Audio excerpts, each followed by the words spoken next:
अस्सलाम वालेकुम। मेरा नाम शाहब आबिद है। मैं प्रोफेसर हूँ आगा खान यूनिवर्सिटी में शोबाई जिगर और आंत के अंदर। आज का टॉपिक जिसके ऊपर मुझे आपसे 2-3 मिनट बात करनी है उसका ताल्लुक़ गैस्ट्रोइसोफेजियल रिफ्लक्स डिजीज़ से है। गैस्ट्रोइसोफेजियल रिफ्लक्स डिजीज़ के अंदर की दो नुमायाँ अलामतें होती हैं।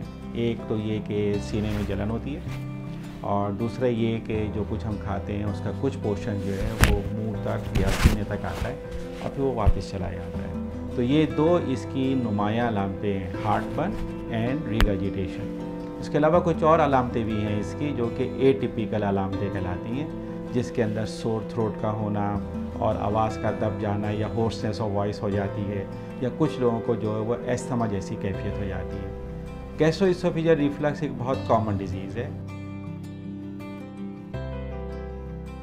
और इसके बेशुमार इलाज मौजूद हैं, लेकिन उस इलाज के अंदर जो बुनियादी चीज़ है वो एसिड को सप्रेस करना है, एसिड को न्यूट्रलाइज़ करना है। और इन दोनों चीज़ों के अलावा इसके अंदर जो एक चीज़ जिसकी सबसे ज़्यादा ज़रूरत है वो है अपने रोज़मर्रा के मामूलात में तब्दीलियों को लाना।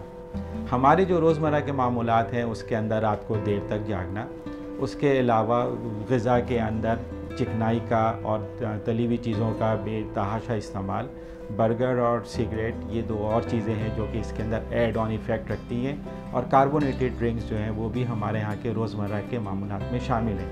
ये सारी की सारी जितनी चीज़ें हैं ये सब के सब रिफ्लक्स करने का बायस बनती हैं। तो लिहाजा हमें इन सब चीज़ों के ऊपर जिस हद तक मुमकिन हो गुरेज़ करने की ज़रूरत है, क्योंकि जो बुनियादी मैकेनिज़्म है जिसके ज़रिए रिफ्लक्स डिजीज़ होती है उसमें ग़िज़ा की नाली जिस जगह मैदे में खुलती है वहाँ पर एक वेल्व होता है, वो वेल्व लूज़ हो जाता है। जब हम इस तरह की ग़िज़ा खाएंगे जो कि डीप फ्राइड हो, ऑयली हो, तो वो मैदे में ज़्यादा देर तक रुकती हैं और फिर वो रिफ्लक्स के साथ ऊपर आती हैं। इसी तरह से जब हम रात का खाना खाते हैं तो हमें चाहिए कि हम कम से कम 2 घंटे तक ना लेटें, क्योंकि अगर हम उसी के फ़ौरन बाद लेट जाएंगे और जिस तरह का हमारा खाना है तो यहाँ रहेगा स्टमक में और स्टमक से वो ऊपर आएगा, रिफ्लक्स करेगा, हार्टबर्न होगा और रिगर्जिटेशन होगी। तो लिहाजा जब भी किसी को रिफ्लक्स डिजीज़ हो तो जहाँ और दूसरी बेशुमार इसके इलाज मौजूद हैं तो उसके अंदर एक बुनियादी जो इलाज का नुक्ता है वो हमें अपने रोज़मर्रा के मामूलात में तब्दीली से